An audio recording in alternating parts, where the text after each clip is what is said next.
బతుకమ్మ ఆడుతూ నిరసన తెలుపుతూ తమకు న్యాయం చేయాలని డిమాండ్ చేస్తున్నారు. దీనిపై మరింత సమాచారం మా ప్రతినిధి రవిని అందిస్తారు. ఉద్యోగులను వారి యొక్క ఉద్యోగాలలో పర్మినెంట్ చేయాలంటూ వారి యొక్క టైం చార్ట్ను కూడా మార్చాలంటూ కూడా గత 12 రోజులుగా ఇటు భద్రాద్రి కొత్తగూడెం జిల్లా కలెక్టర్ ప్రాంగణంలో అయితే ఉద్యోగులు సమ్మె చేస్తున్న పరిస్థితి కూడా ఉంది. అయితే తెలంగాణ రాష్ట్ర వ్యాప్తంగా కూడా జరుగుతున్నటువంటి ఈ సమ్మెలో ఇక్కడ ఉన్నటువంటి ఉద్యోగులు ఏం కోరుకుంటున్నారు, వీరికి ఏం కావాలో ఇప్పుడు మనం తెలుసుకుందాం. సార్ చెప్పండి, అసలు మీరు దేనికోసం ఈ యొక్క ధర్నా చేస్తున్నారు? సమగ్ర శిక్ష ఉద్యోగుల సంఘం భద్రాద్రి జిల్లా అధ్యక్షుడి నా పేరు మోహన్. సమగ్ర శిక్షలో పనిచేస్తున్నటువంటి కాంట్రాక్ట్ ఉద్యోగులందరినీ రెగ్యులరైజ్ చేయాలని చెప్పి ప్రతి సంవత్సరం ధర్నాలు, నిరసనలు, నిరవధిక సమ్మెలు చేస్తున్నాము. అందులో భాగంగా గత సంవత్సరం ఇలాగే గత ప్రభుత్వం ఉన్నప్పుడు వారి మీద మమ్మల్ని రెగ్యులరైజ్ చేయమని చెప్పి మేము నిరసన దీక్షలు చేసి నిరవధికలు సమ్మె చేస్తున్నటువంటి కాలంలో నాటి పిసిసి అధ్యక్షులు నేటి ముఖ్యమంత్రి రేవంత్ రెడ్డి గారు వరంగల్లో నిర్వహిస్తున్నటువంటి మా యొక్క నిరవధిక సమ్మె దగ్గరికి వచ్చేసి మీ అందరినీ సమస్యలు నాకు తెలుసు, మిమ్మల్ని అందరినీ తప్పకుండా మీ సమస్యను పరిష్కరిస్తాను. 100 రోజుల్లోనే ఇందిరమ్మ ప్రభుత్వం, కాంగ్రెస్ ప్రభుత్వం అధికారంలోకి వస్తుంది. అధికారంలోకి వచ్చిన నెల రోజుల్లోపే మీ రాష్ట్ర ప్రతినిధులందరినీ మా దగ్గరికి పిలిపించి సచివాలయానికి పిలిపించి టీ తాగేంత సేపట్లోనే మీ సమస్య పరిష్కరించి మీకు జీవో కాపీ ఇచ్చి పంపిస్తాము. మీరు ఎవరు అధైర్యపడొద్దు, రాబోయేది మన ప్రభుత్వం అని చెప్పి ఆనాడు హామీ ఇవ్వడం జరిగింది. అందులో భాగంగానే మేము ఈనాటి ముఖ్యమంత్రిని ఆ రోజు నమ్ముకొని అందరం ఓట్లు వేసి గెలిపించి వారిని గద్దెనెక్కించడం జరిగింది.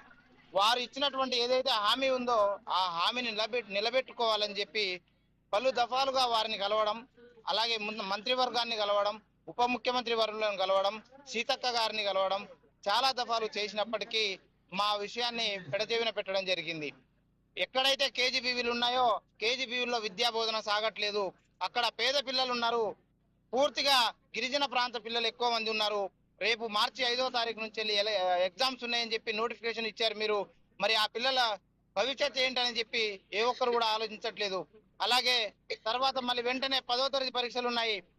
ఇంటర్మీడియట్ పరీక్షలు కానీ 10వ తరగతి పరీక్షలు కానీ ఇంపార్టెంట్ అన్న సంగతి కూడా కనీసం లేకుండా ప్రభుత్వం వివరిస్తుందంటే ఏం చేయాలో రేపు ఈ సమ్మెను మరింత ఉధృతం చేసి మేము ముందుగానే చెప్తున్నట్టుగా తప్పనిసరిగా మంత్రులను కానీ ఎమ్మెల్యేలను కానీ ఘెరాయిస్తామని, వాళ్ళ ఇళ్ల ముట్టడి తప్పకుండా చేస్తామని చెప్పి ఈ సందర్భంగా తెలియజేస్తున్నాము.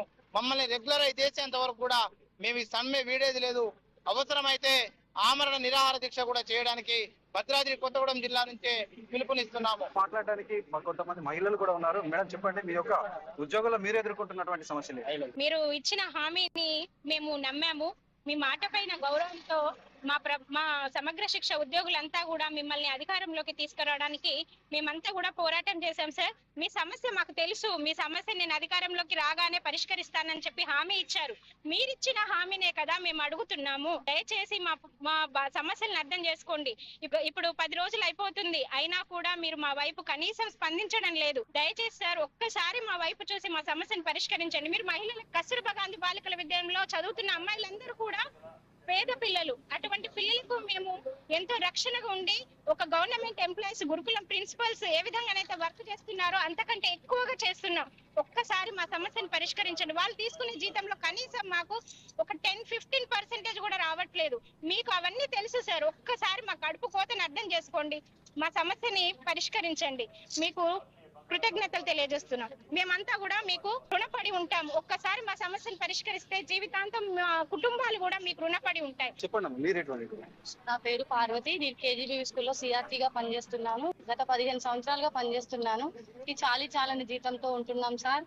దయచేసి మాకెళ్ళి చూడండి. మేము 15-16 సంవత్సరాలుగా చేసి మాకు 40 years ఎటువంటి కాంపిటీషన్ ఎగ్జామ్ కి ప్రిపేర్ అవడానికి టైం సరిపోవట్లేదు. మేము 24 hours డ్యూటీ చేస్తున్నాం సార్. ఇదంతా మీకు తెలుసు సార్. దయచేసి మా మీద జాలి చూపించండి. గత 12 రోజుల నుండి పిల్లలకి స్టడీ జరగట్లేదు.